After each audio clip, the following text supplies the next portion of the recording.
नमस्कार, आप सभी दर्शकों का रिपोर्टर पोस्ट में स्वागत है। और अगर हम आज की बात करेंगे तो आज बजट सत्र का 5वां दिन था और आज यानी कि 3 मार्च को झारखंड विधानसभा में बजट पेश किया गया है। इसको लेकर के कई सारी बातें जो है वो आप लगातार सुबह से ही सुन रहे होंगे कि जहां पक्ष इसको यहाँ पर बता रही है कि ये महत्वाकांक्षी बजट है, तो वहीं दूसरी ओर बीजेपी यानी कि विपक्ष जो है वो इसका बहिष्कार कर रही है कि ये विकास के लिए नहीं है, आम जनता के लिए नहीं है।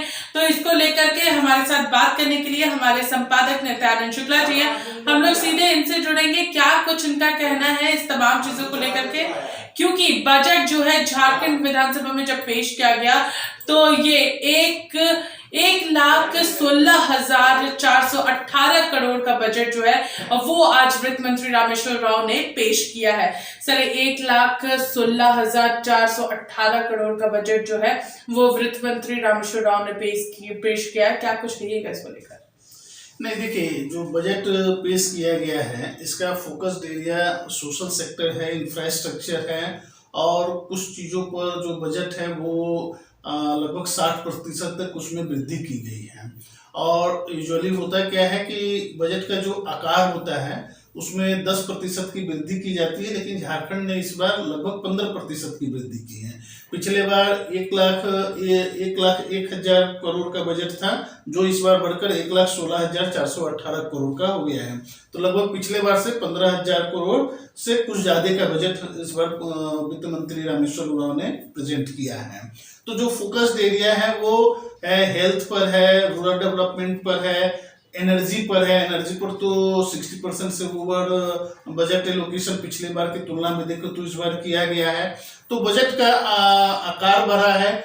दूसरी बात ये आती है कि एक सबसे बड़ा इशू होता है कि जो बजट का खर्च है वो बजट का खर्च उस अनुरूप नहीं होता है। तो उस पर आज वित्त मंत्री ने क्लेरिफाई करते हुए कहा था कि पिछले साल अभी तक जो है पिछले फाइनेंशियल में 61% खर्च हुआ था, इस बार लगभग 69% खर्च हुआ है। तो ये जो है वो इम्प्रूवमेंट है झारखंड में और आने वाले समय में इसका झारखंड के विकास पर इम्पैक्ट देखने को मिलेगा। वित्त मंत्री रामेश्वर राव ने कहा कि अभी भी मार्च का महीना बाकी है, तो ये जरूर आगे बढ़ करके 80% तक 80-90% तक पहुंच सकता है जो खर्च है। हाँ, नहीं, उनका ये कहना है कि चूंकि एक बात और इशू उठाया गया है कि आप लोग क्या करते हैं कि मार्च जब एंड होता है तो वो पैसा निकाल कर आप पीएल अकाउंट में ट्रांसफर कर देते हैं। तो उस पर उनका ये कहना था कि वो तो ऑनगोइंग जो योजनाएं होती हैं उन किसी का 90%, किसी का 95% काम हुआ रहता है, तो पैसे निकाल कर उस योजना के लिए रखा जाता है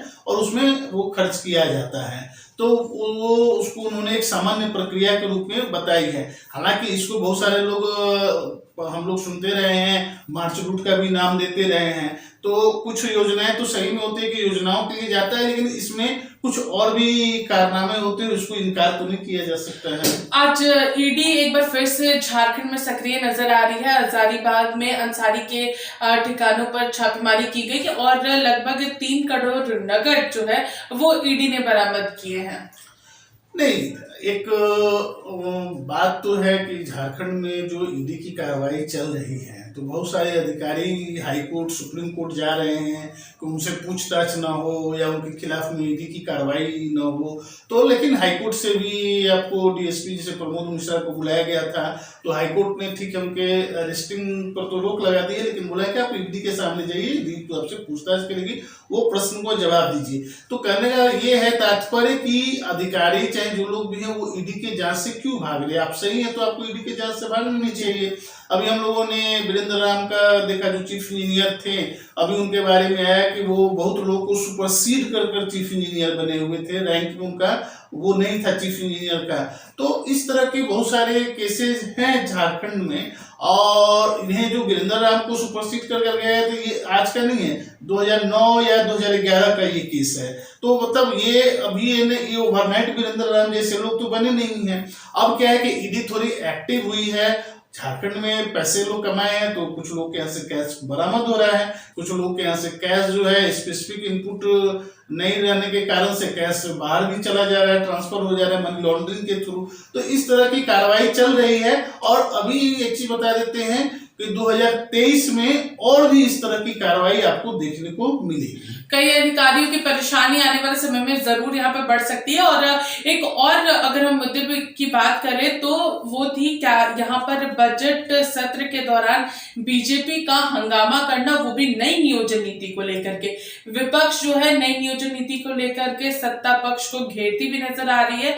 और मुख्यमंत्री हेमंत सोरेन ने भी नई नियोजन नीति को लेकर के कहा कि जो अभ्यर्थियों ने हमें राय दिया उसी के अनुसार हम लोगों ने यहाँ पर नई नियोजन नीति लेकर के आए। इसमें भले ही अभी भी और भी काम जो है वो अभी करने बाकी है। देखिए, एक चीज इसमें आपको स्पष्ट करते हैं। मैं आपसे एक बात शुरू से कहता रहा हूं कि जो नियोजन नीति 2016 के पहले का जो फीडबैक मांगे गया था, जिसमें 77% युवाओं ने कहा, 73% ना 73% युवाओं ने कहा था कि 2016 के पहले की नियोजन नीति आनी चाहिए।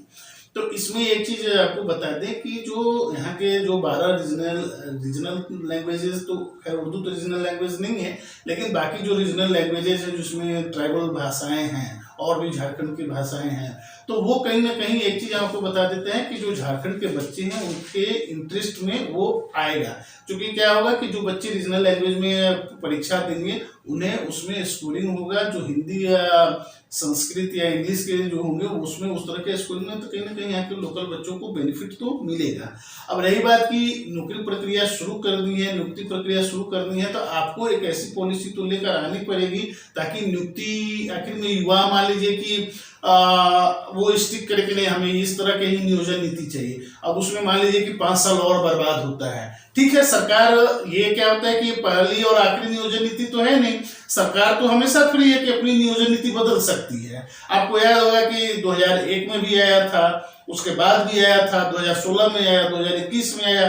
तो नियोजन नीति सरकार चाहे तो समय पर फिर बदल सकती है। तो अभी क्या है कि जो नियुक्ति प्रक्रिया है, क्योंकि देखिए नौकरी में तो जो लोग जॉब में है वो रिटायर होंगे, वो वैकेंसी खाली होगी, लेकिन अभी झारखंड के और युवाओं के हित में तो यही है कि कम से कम जो रिजर्व 60% युवा हैं, उसके बाद 40% में बात आ रही है, तो 40% में भी ये मान कर चलिए कि जो कुछ वैकल्पिक प्रश्नों का 100 वैकल्पिक प्रश्न का जो जोड़ा गया है, जो रीजनल लैंग्वेजेस में रह रहे हैं, इससे झारखंड के युवाओं को जरूर बेनिफिट मिलेगा। इसलिए ये हताश होने वाली बात नहीं है। और मुख्यमंत्री जी कहीं ना कहीं ये लोगों को लग रहा होगा कि ये 1932 की बात करते करते इस तरह की नियोजन नीति ले आए, लेकिन उन्होंने कहीं ना कहीं अगर इसको गौर से देखा जाएगा तो झारखंड के युवाओं का इंटरेस्ट इसमें सदता है। तो जहां एक तरफ लगातार तमाम मंत्री कहते हुए नजर आ रहे हैं कि 1932 की जंग जो है वो जारी रहेगी, तो वहीं दूसरी ओर मुख्यमंत्री हेमंत सोरेन कह रहे हैं कि ये जो नई नियोजन नीति है वो अभ्यर्थियों से सलाह जो ली गई थी, जो सर्वे किया गया था उसी के बाद लाई गई है। इसमें जरूर आगे भी संशोधन जो है वो अगर करना होगा तो वो लगातार सरकार करते रहेगी, लेकिन अभी के लिए फिलहाल जो नियुक्ति प्रक्रिया है उसे शुरू करनी है, एग्जाम्स जो है वो कंडक्ट करने, क्योंकि कई सारी ऐसी वैकेंसीज हैं जो अभी भी जो पद है वो खाली है, उसे जल्द से जल्द भरा जाना है।